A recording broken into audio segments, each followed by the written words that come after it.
The Haunted Legacy of Ashford House. First story. The letter. In the heart of the bustling city of New York, a small group of friends were planning their next big adventure. Emma, a young journalist with a passion for uncovering mysteries, had always been drawn to stories of the supernatural. One rainy evening, she received an old, weathered letter delivered to her apartment.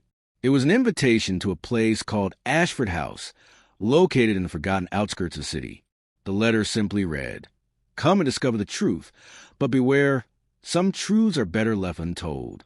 The letter was signed by someone named Elliot Ashford, a name Emma had never heard before, but there was something magnetic about it. She showed the letter to her friends, Ethan, a photographer always ready for a new challenge, and Olivia, a skeptic who didn't believe in the supernatural but was never one to back down from a dare. "This could be our next big story," Emma said, eyes gleaming with excitement. "It's a mansion, untouched for years, and no one knows what happened there. The perfect place for a mystery." Ethan immediately began packing his camera gear. "Let's do it. A haunted house could be the perfect backdrop for my next photo project." Olivia was less enthusiastic. "Haunted houses are just stories.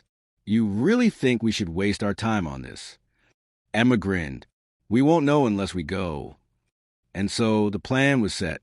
They would travel to Ashford House the very next weekend, ready to uncover whatever dark secrets it held. The journey, the drive to Ashford House, was long and filled with silence. The roads outside the city became more desolate as they ventured farther from civilization. The sky, overcast and gray, seemed to reflect the growing unease in the car. Olivia sat in the back seat, scrolling through her phone, occasionally looking up at the darkening road ahead. After hours of driving, they finally arrived at the mansion. Ashford House was an imposing structure, its Gothic architecture towering above them. The house looked abandoned, with ivy creeping up its stone walls and the windows covered with a thick layer of dust. The place felt ancient, as if time had stopped the moment it was built. "I have a bad feeling about this," Olivia muttered, looking out at the eerie house. Ethan laughed nervously. "It's just an old house, Olivia. Nothing to worry about." But Emma couldn't hide her excitement. She could already imagine the stories she would write about this place. They grabbed their bags and stepped out of the car. The cold wind whipped around them, carrying an unsettling silence with it. As they approached the front door, Emma noticed a small plaque next to it that read, "Ashford House, established 1835. Olivia hesitated. "Should we really go in?" Emma pushed the door open. "We're here now." The door creaked loudly as it opened, and the darkness inside seemed to swallow them whole. The air was thick with dust, and the floorboards groaned under their weight as they stepped inside. A grand staircase led up to the second floor, but what caught their attention was the large portrait hanging in the foyer.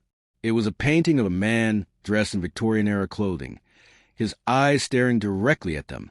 Beneath the painting was a plaque that read, "Elliot Ashford, 1835 to 1872. "That's him," Emma whispered. "Elliot Ashford, the one who sent me the letter." The discovery. As they explored the house, they found strange symbols carved into the walls and furniture that seemed out of place. Old books filled the shelves, their pages yellow with age, and portraits of the Ashford family adorned every room. But it was the basement that caught their attention. The door to the basement was locked, but Emma, always a determined one, managed to find a key hidden under a floorboard. The three of them descended into the basement, where the air was colder and the darkness almost suffocating. Inside the basement, they found an old journal, its pages brittle and faded. Emma opened it carefully, and as she read aloud, the story began to unfold. The journal belonged to Elliot Ashford himself, and it detailed his obsession with the occult, his attempts to summon spirits, and the horrifying experiments he conducted in the basement. The more Emma read, the more she realized that the house was not just haunted. It was a prison for something much darker. The haunting. As they continued to delve deeper into the house's secrets, strange things began to happen. Objects moved on their own. Whispers echoed through the halls, and the temperature dropped significantly. At night, they could hear the sounds of footsteps, as if someone or something was walking just behind them. Emma, Ethan, and Olivia tried to leave, but the house wouldn't let them. The door slammed shut, trapping them inside. Panic set in, and they began to search for a way out. But the house seemed to change every time they turned a corner. "I knew this was a bad idea," Olivia said, her voice shaking. "We have to get out of here now." But it was too late. The house had already claimed them. The truth, in the end, they discovered the terrible truth about Ashford House. Elliot Ashford had not only dabbled in the occult, but had successfully opened a portal to the other side, a portal that allowed dark, malevolent spirits to enter the physical world. These spirits had never left. They had been trapped within the walls of Ashford House, and now they were trying to claim the souls of anyone who dared enter. But as the sun began to rise, the spirits grew weaker, and the group was able to escape the house. They never spoke of Ashford House again, but the memories haunted them forever. The invitation. It was a quiet evening in a small town where everyone knew each other's business. The weather was unusually cold for this time of year, and a thick veil of darkness covered the sky, making the air feel heavier. But for Liam and his friends, the weather was just another backdrop to their upcoming adventure. Liam had always been the one in the group to suggest the craziest things. He was the one who always pushed the limits, always ready to chase after danger. This time, he had a new idea, something even his most daring friends hesitated to embrace. He had heard rumors of an old, abandoned house on the outskirts of town. The locals called it the Montgomery House, a place so steeped in mystery and fear that no one dared go near it. It was said to be haunted by spirits of the past, with strange noises echoing through its halls and lights flickering in the windows even when no one was there. But for Liam, that was exactly the kind of place that would make a great story, a thrill for his YouTube channel. Liam had planned it all out. He had convinced his friends, Sarah, Ben, and Mark, that this would be the perfect night for an adventure. They'd film their visit, capture the creepy ambience of the place, and upload the video for all to see. It was an opportunity to go viral, or so Liam believed. The night of the exploration, they met at the edge of the town, their breath visible in the cold air. Sarah, usually the more cautious one, hesitated for a moment, looking at the distant silhouette of the house. The windows were dark, the structure looming like a shadow against the pale moonlight. "Are you sure about this, Liam?" she asked, her voice quivering slightly. "It looks different in person." Ben, always up for an adventure, grinned. "Come on, Sarah. It's just a house. We've done worse things for fun. We'll be fine." Mark, who had been relatively silent up until then, nodded in agreement. "Yeah, and we're not just exploring, we're documenting. This could be huge for the channel." Liam flashed a confident smile. "Exactly. Besides, it's just an old house. We'll go in, film a little, and get out. It's nothing we can't handle." With that, they began to walk to the house, the cold wind biting at their faces. As they got closer, the eerie silence of the surroundings made the hairs on the back of their necks stand up. The house seemed abandoned, its once grand structure now deteriorating. Vines crawled up its sides, and the wooden steps creaked under their feet as they approached the front door. Liam pulled out his camera. "All right, guys, this is it. We're about to enter the Montgomery House. Let's see what's inside." As he pushed the door open, the hinges let out a low moan, almost like the house was sighing relief at their intrusion. The air inside was thick with dust, and the faint smell of decay lingered. The group entered cautiously, their footsteps echoing in the emptiness. Suddenly, the temperature seemed to drop, and a chill ran down their spines. Mark turned on his flashlight, its beam cutting through the dark like a knife. The house seemed to hold its breath, as if it were watching them, waiting for them to make the next move. "We shouldn't be here," Sarah muttered under her breath, her voice barely audible. But Liam, ever the optimist, motioned for everyone to follow him. "Let's just take a quick tour. We're here now, and there's no turning back." They moved deeper into the house, the sound of their footsteps reverberating through the empty hallways. The wallpaper was peeling, and broken furniture lay scattered across the floor. Yet, there was something unsettling about the place, something that made them all feel like they weren't alone. As they walked past a large mirror on the wall, Sarah couldn't shake the feeling that something was watching them from within it. She stopped for a moment, staring at her reflection, but it wasn't her own face that she saw. Instead, There was something else. A shadow, moving behind her, like a figure trying to step out from the glass. She blinked, and it was gone, but the feeling of unease lingered. "Guys," Sarah said, her voice trembling, "did you see that?" Liam, who had been focused on filming, turned to her. "See what?" "That shadow in the mirror," Sarah insisted. "It was like someone was standing behind me." Ben laughed nervously. "Sarah, you're just spooked. It's probably just the lighting or something." But Sarah wasn't convinced. She kept her eyes on the mirror, her heart pounding in her chest. Something about this place wasn't right. Suddenly, a loud bang echoed from upstairs, followed by the sound of something heavy dragging across the floor. The group froze, their breath catching in their throats. For a moment, no one moved. They just stared at each other, wide-eyed. "Was that?" Mark whispered. Before anyone could answer, another loud crash came from above, this time followed by a faint, guttural sound, like someone whispering. Liam, always the brave one, took a step forward. "All right, let's go check it out." But this time no one followed him. The fear in their eyes was clear. They all wanted to leave, but something about the house, something that defied logic, made it impossible to just turn around and walk out.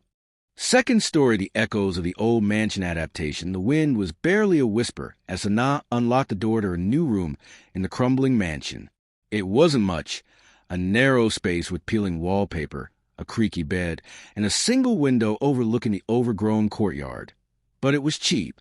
At 23, working part-time at a grocery store in the small town of Mirpur, she couldn't afford anything better. The mansion, once a grand estate owned by some long-dead landlord, had been carved up into rented rooms decades ago. Now it housed a handful of tenants, a quiet widow, a gruff mechanic, and Sanaa, the newest arrival she'd moved in 3 days ago, hauling her suitcase up the winding staircase that groaned under every step. The landlord, a wiry man named Qasim, had handed her the keys with a shrug. "Old place, lots of noises. Don't let it spook you," he'd said, then shuffled off. Sanaa hadn't thought much of it. Old buildings creaked. She was used to that from her childhood home, a drafty shack on the edge of her village. But this place felt different, heavier, like it was watching her. That first night, she'd fallen asleep to hum her phone playing a podcast, the dim light of the screen cutting through the shadows. The room was cold, even with the blanket pulled tight. But exhaustion won out. She didn't dream, just sank into a deep, quiet dark, until the sound woke her. IT was faint at first, a slow, rhythmic creak, like someone shifting their weight on loose floorboards. Sanaa blinked awake, her heart thudding as she lay still, listening. The clock on her phone glowed 2:17 a.m. The noise came again, steady and deliberate. Creak, pause, creak, pause. It wasn't the wind. There was no rustle outside, no swaying branches against the window. It was inside the mansion, somewhere down the hall. She sat up, the bed springs squeaking under her. The room was pitch black beyond the phone's faint light, the corners swallowed by shadow. She held her breath, straining to pinpoint the sound. It was coming from the left, past her door, where the hallway stretched toward the common areas. The kitchen, the sitting room, the locked-off stairwell that led to the basement no one used. Creak, pause, creak. It was moving. Sanaa wasn't a coward, but she wasn't reckless either. She slipped out of bed, her bare feet cold against the warped wood, and crept to the door. It was old, with a brass knob that rattled when she touched it. She pressed her ear to the crack, the sound louder now, closer. It wasn't random. It was footsteps, slow and heavy, like someone pacing the hall. Her mind raced. The widow, Mrs. Nargis, slept early and never wandered at night. The mechanic, Aslam, worked late shifts and wasn't home yet. She'd have heard his motorbike. Qasim lived across town. So who was out there? A thief? A drunk stumbling in from the street? The mansion's front door was supposed to be locked, but the latch was ancient, rusted through. She'd noticed that when she moved in. She grabbed her phone and turned on the flashlight, the beam shaky in her grip. The creaking stopped for a moment, then picked up again, faster now, moving toward the kitchen. Sanaa cracked the door open, just enough to peek out. The hallway was long and narrow, lined with faded portraits of stern-faced men and women. remnants of the mansion's glory days. At the far end, where it split into the kitchen and sitting room, a shadow flickered. Her breath caught. It was tall, hunched slightly, moving with a strange, deliberate slowness. She couldn't see a face, just the outline against the dim moonlight spilling through a cracked window. The figure didn't turn toward her, didn't seem to notice the sliver of light from her door. It shuffled into the kitchen, and the creaking faded. Sanaa's hands trembled as she eased the door shut, her mind screaming at her to call someone, anyone. But the signal here was spotty, and who would come at this hour? She locked the door, a flimsy bolt that wouldn't hold against much, and backed toward the bed. The mansion was silent again, but it didn't feel empty. It felt like it was waiting. Minutes dragged by 5, 10, 20. She sat on the bed, clutching her phone, the flashlight still on. Then she heard it again, creak, creak, creak. Back in the hallway, closer this time. Her pulse roared in her ears. The sound paused right outside her door, and for a horrible second, she thought the knob would turn. But it didn't. The footsteps moved on toward the sitting room. She couldn't stay there, frozen like prey. She had to know. Sanaa slipped on her shoes, grabbed a heavy book from the nightstand, better than nothing, and crept out. The hallway was cold, the air thick with dust and something sour, like old sweat. She moved quietly, her flashlight sweeping the portraits, their eyes seeming to follow her. At the end, she peered into the sitting room. The figure was there, sitting on the sagging couch. A man, old, gaunt, with a tangle of gray hair and a patch coat that hung off his bony frame. He wasn't moving, just staring straight ahead at the blank wall. The room was dark except for a flashlight, which caught the glint of his eyes. Wide, unblinking. A faint wheeze escaped his lips, steady and slowed. Sanaa's voice stuck in her throat. She wanted to scream, to demand who he was, but fear pinned her in place. He didn't turn, didn't react, just sat there like a statue. Then, slowly he stood, the couch groaning under him. He shuffled toward the kitchen again, his boots dragging across the floor. She ducked back, her heart pounding so hard it hurt. She needed help. Mrs. Nargis lived 2 doors down, and Aslam might be back by now. Sanaa fumbled with her phone, typing a frantic text to Aslam. Someone's in the house. Help. She hit send, praying the message went through. The creaking circled back, kitchen, hallway, sitting room, like he was pacing a loop. She retreated to her room, locking the door again, and waited. The next 10 minutes were torture. Every creak, every shuffle, echoed through the walls. She pictured him out there, wandering, searching. For what? Money? Food? Her? The thought made her skin crawl. Then a new sound, a low rumble outside. Headlights flashed through the window. Aslam's bike. She heard the front door bang open, followed by his gruff shout. Oi? Who's there? Boots stomped through the hall, fast and heavy. A crash. Something falling in the sitting room. Sanaa unlocked her door and ran out, flashlight swinging. Aslam had the man pinned against the wall, his thick arm pressed to the stranger's chest. Stay down, he barked. The man didn't fight, just wheezed, his head lolling to the side. Sanaa stepped closer, her light catching his face, pale, sunken, with deep lines etched into his skin. He looked ancient, broken, like he'd been wandering for years. Who are you? She demanded, her voice shaky. Aslam didn't wait for an answer. He dragged the man outside, where Mrs. Nargis was already waiting, her shawl pulled tight. Called the police, she said, her voice trembling. Saw him climbing the wall earlier, thought I was dreaming. The police arrived 20 minutes later, their jeep rattling up the dirt road. The man didn't resist as they cuffed him, his eyes still fixed on the mansion. Used to work here, one of the officers said after a quick check. Name's Kareem, servant for the old landlord decades ago. Lost his mind when the place was sold. Keeps coming back. Thinks it's still his. Sanaa stared as they loaded him into the jeep. He climbed the wall? She asked, glancing at the second-story balcony. Outside her room. The officer nodded. Broke the glass door up there. Happens every few months. Back inside. Aslam helped her bore up a balcony door, while Mrs. Nargis brewed tea to calm everyone's nerves. Should have warned you, Asla muttered.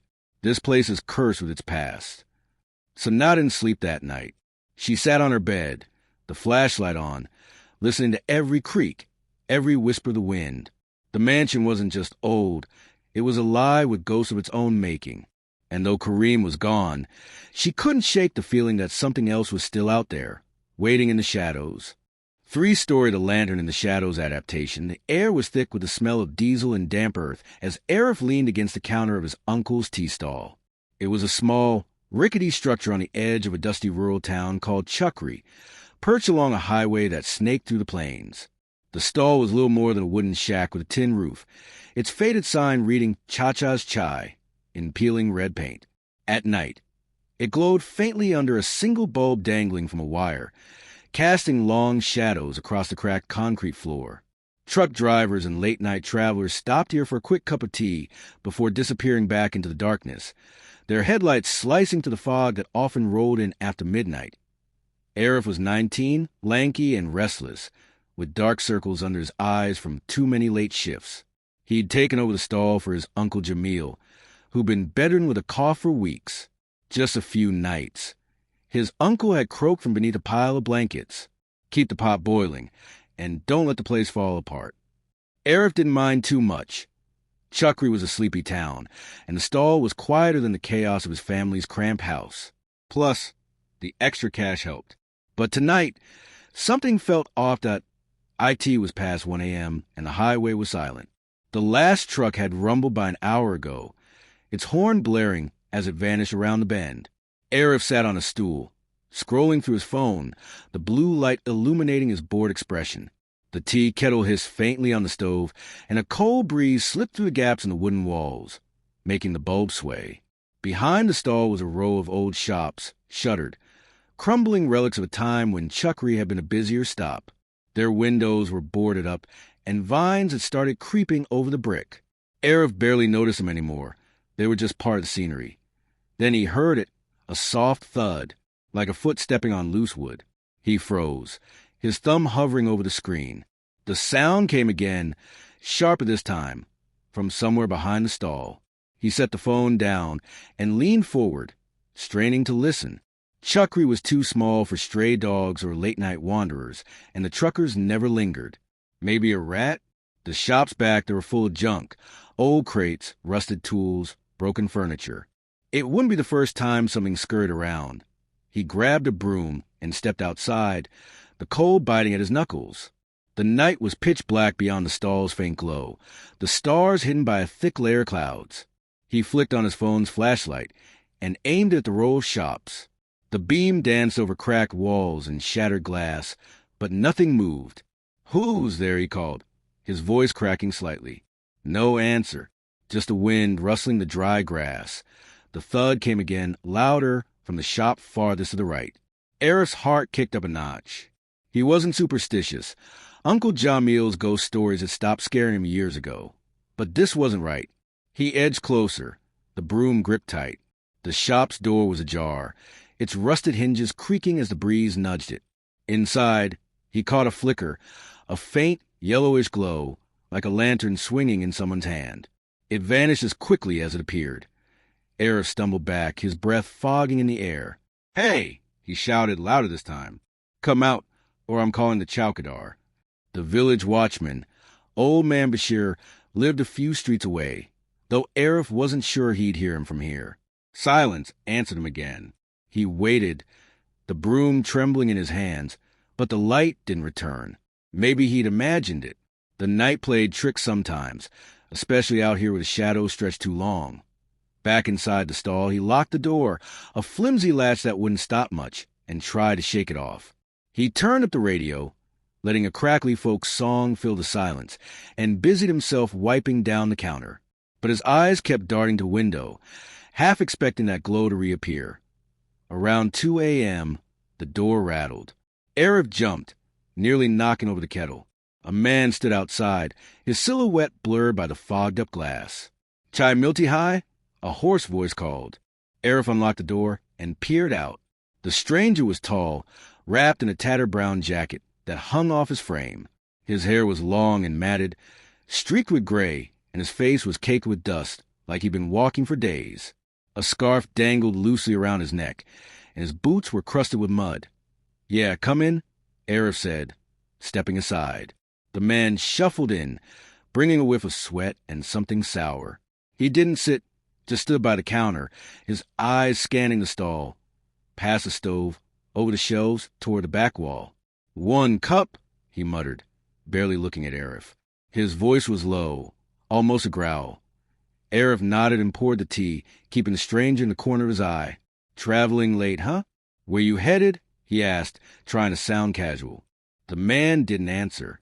He took the cup, his hands trembling slightly, and stared into it like it held some secret.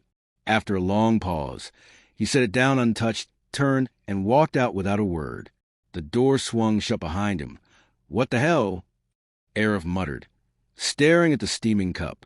He stepped outside to watch the man go, but the highway was empty. No headlights, no footsteps, just a fog swallowing everything. A chill crawled up his spine. That guy hadn't even paid. The rest of the night dragged on, the unease settling into his bones. He kept the radio loud and stayed close to the stove, its warmth a small comfort. The noises from behind the stall didn't return, but he couldn't stop thinking about that lantern light. Had the stranger been back there? Was he some drifter poking around the old shops? Arif's mind spun with possibilities, each one worse. In the last 83:30 a.m., the door rattled again. This time, it wasn't one shadow, but two. Arif's stomach dropped. He ducked behind the counter as the latch jiggled, then gave way with a soft click. 2 men stepped inside, their boots heavy on the floor. One was short and stocky, a cap pulled low over his eyes. The other was taller, leaner, with a scar running down his cheek. They didn't speak, just moved to the stall like they owned it, lifting a crate, peering under the counter, kicking at the stools. "Where is it?" The stocky one growled, his voice thick with impatience. The scarred man didn't answer, just kept searching, his eyes cold and focused. Arif held his breath, pressed against the counter's edge. His phone was on the stool across the room, too far to grab. The broom was still by the door, useless now. The scarred man turned toward the back wall, running his hand along the wood. "Here?" he asked, tapping it. The stocky one grunted and pulled a knife from his belt, its blade glinting under the bulb. Arif's heart hammered. They weren't here for tea or him. They wanted something else. He edged toward the door, keeping low. The men were too focused to notice, their attention fixed on the wall. The stocky one started prying at a loose plank, the wood groaning as it gave way. Arif didn't wait to see what they'd find. He slipped outside, the cold air hitting him like a slap, and ran. Bashir the Chowkidar lived 3 streets over in a mud brick house with sagging roof. Arif pounded on the door, his fist shaking. "Uncle Bashir, open up quick." The old man shuffled out a minute later, bleary-eyed and clutching a lantern. "What's all this noise, boy?" he grumbled. "Men at the stall, they've got knives."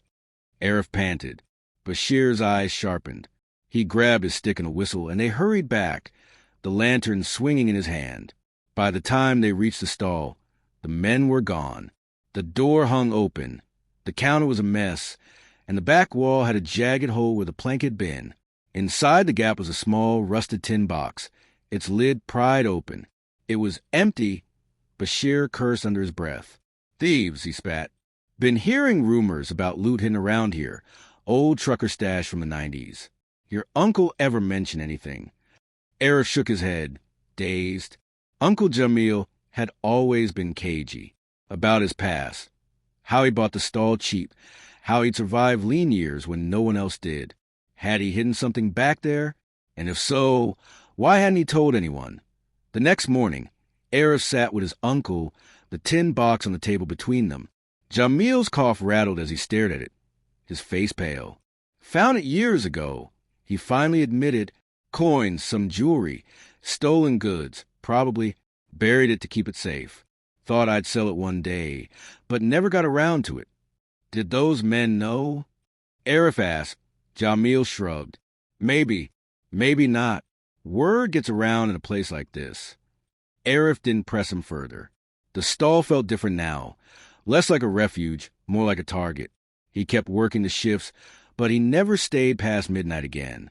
And every so often, when the wind was still, he'd catch a glimpse of that lantern light flickering behind the shops, a ghost of a secret that refused to stay buried.